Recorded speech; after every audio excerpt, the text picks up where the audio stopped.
Donc, je suis Youn Chene, je suis le cofondateur de WebVert. On optimise, on décarbone des sites web.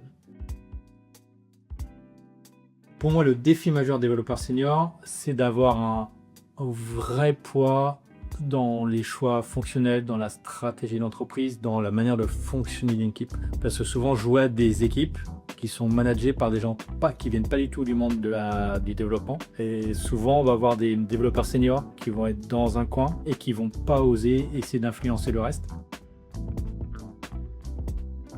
S'entraîner. C'est pas la techno qui fait la différence, c'est est-ce qu'on est entraîné dans une techno.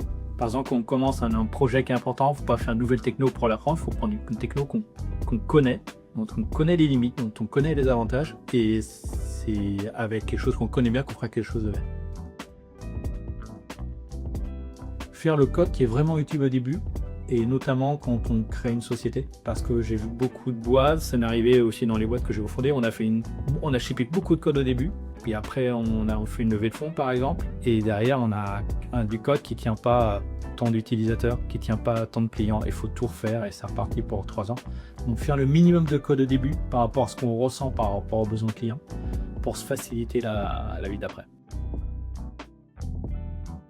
Ma deuxième langue de travail, c'est l'anglais. Et j'avais beaucoup l'impression que les Anglais, c'était comme les Américains, alors qu'en fait, c'est pas du tout le même fonctionnement. Après, travailler avec les Américains, c'est pas du tout les mêmes approches. Et c'est la langue une partie, mais l'adaptation à la culture de fonctionner est vraiment différente, même des fois entre régions d'un même pays. Ça demande un travail, parce que le problème de l'informatique, c'est pas de faire le code, c'est de passer les connaissances de cerveau en cerveau.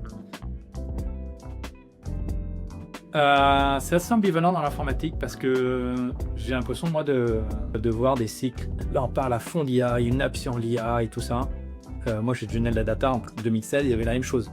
Yann Lequin qui est le responsable scientifique de Facebook, c'est lui qui était dans les équipes qui ont fait l'analyse automatique de chaque, dans le début des années 90.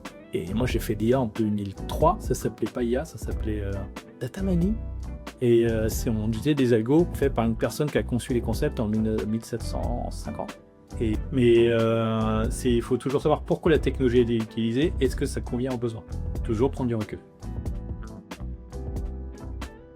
Être prêt à toujours apprendre.